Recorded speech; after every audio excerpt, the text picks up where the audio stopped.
Thank you, Mr. President. Brian Gunter, senior pastor from First Baptist Church in Livingston, and of course, a messenger. Mr. Leatherwood, since Roe v. Wade was overturned 2 years ago, And I'm sorry to interrupt you. Livingston, where, can you give the state, please? Louisiana. Okay, thank you. All right. Since Roe v. Wade was overturned 2 years ago, self-managed abortions have skyrocketed because the law in every state grants legal immunity to any pregnant woman who murders her preborn child. In the last 2 years, you've continually opposed the efforts of abortion abolitionists to pass a bill of equal protection for preborn children, which would prohibit anyone from murdering a preborn child. Now, even if we could, by some miracle, stop the flow of millions of abortion pills across our nation, there's still many other ways that a pregnant woman can induce her own abortion. So this is my question. Since you believe that mothers who willfully abort their preborn children should have legal immunity to do so, how will we ever end abortion without making abortion illegal for women? Brian, thank you so much for that question.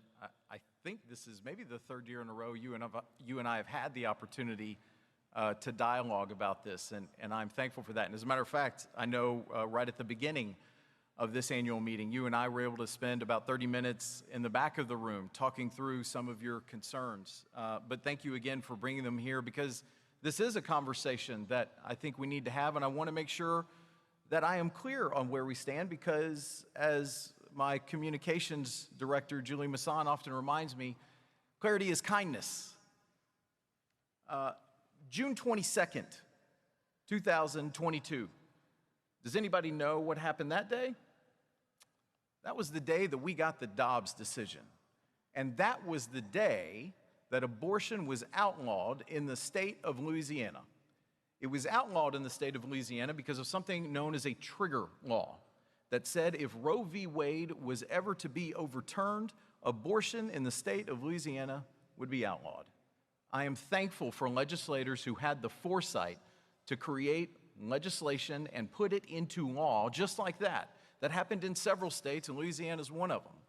So, to your direct question, Brian, the pro-life movement, the ERLC, the Southern Baptist Convention has never supported the criminalization of women. We have always supported outlawing abortion.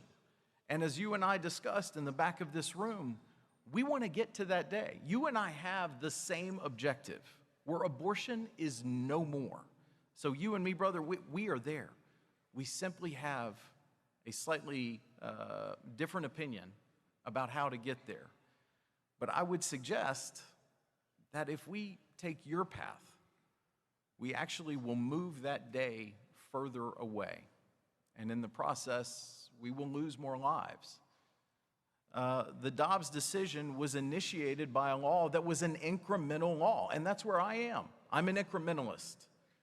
There are some extreme voices, not you, Brian, I'm not accusing you of this.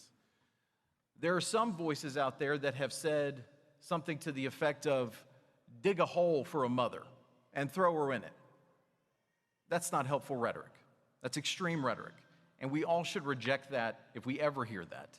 No, instead, the way is to win step by step, piece by piece, save as many lives as you can until, Brian, you and I get to that day where abortion is no more in our country. Thank you, Mr.